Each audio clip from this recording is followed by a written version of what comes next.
Alauna na nga na madaling araw na to, tapos meron kaming hindi inasahan na pangyayari. May kumato kasi ng oras na to, tapos yung nanonood sa likod ay napatingin din. Bigla nga ako dito nakaramdam ng kaba, tapos wala pa ako sa pao ko sa pag-ML. May tama. Ano rin ha?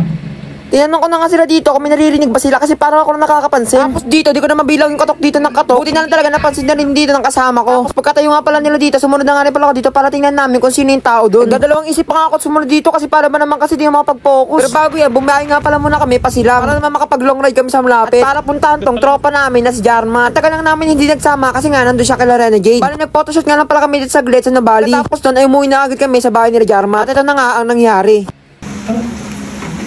Hindi na mga to. Kanina pa yun nakakainis eh. Tinelas. Naman paglalaro natin ang tinelas. Kulang na isang tinelas na sa'yo. Ito. Bale dito tinignan nga muna namin yung chinelas kasi nga baka pinagtripan. Kinakabahan na nga kami ng mga oras to kasi nga alauna na to. Bakit tapo dito? Nakakatakot pa nga dito kasi nga tabing bahay nila wala nang katira. Ha? Ang tao nga. Ang tao. Gagi may tao pre. Baka yan niya kumakato. Ma, Siya ba yun? siya nga yata. Ayun, lumilong mo. Ba't gagi?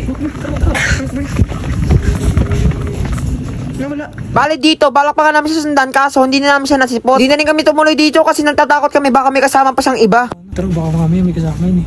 Baka silipin. Sige na. Para kasi sa atin lang naka-open na ilaw dito kaya siguro tayo nagpapatuloy dito. Ayun, mga tao, madami sila. Pasok.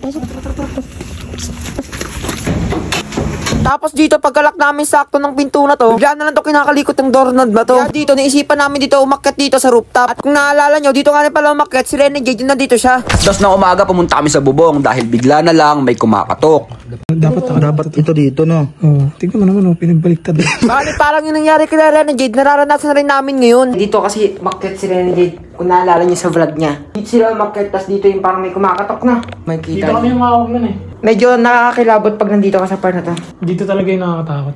Wala na kami higay, wala na natutulog. Abandonado na to. Bali dito, nagdesisyon nga pala ako dito. Sabi ko nga pala dito, akitin namin dito yung rooftop. Agad-agad dito na si kaso ni Jarma dito. Tinanggal na dito yung takip dito. Totoo lang, napakahirap umakyat dito kasi wala talaga dito maayos na hagdan. Yung pagkakamali mo na talaga, masakit talaga pag bumagsak ka.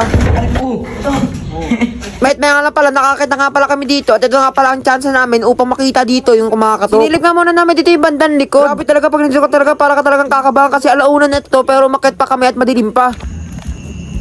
Uy, dahan-dahan lang kayo.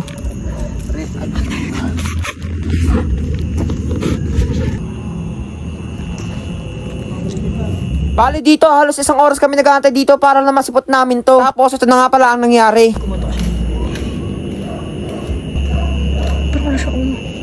Nagdududa nga kami dito kung siya ba yung kumakatok dito. O hindi naman kaya ibang elemento. Nakakatakot kasi talaga dito pati ba naman ang tabing bahay nila haunted na talaga. Gaya ng sabi ni Renegade dito, ang CCTV dito kaya hindi talaga mahuli yung mga pangyayari. Kaya dito nagbumaba na kagad kami dito. At nagbabaka sakali pa kami dito maabutan namin. Kaso nga lang sa kasamang palad, di na nga namin naabutan. Di ko rin talaga alam kung ano meron dito sa pamamahay na to.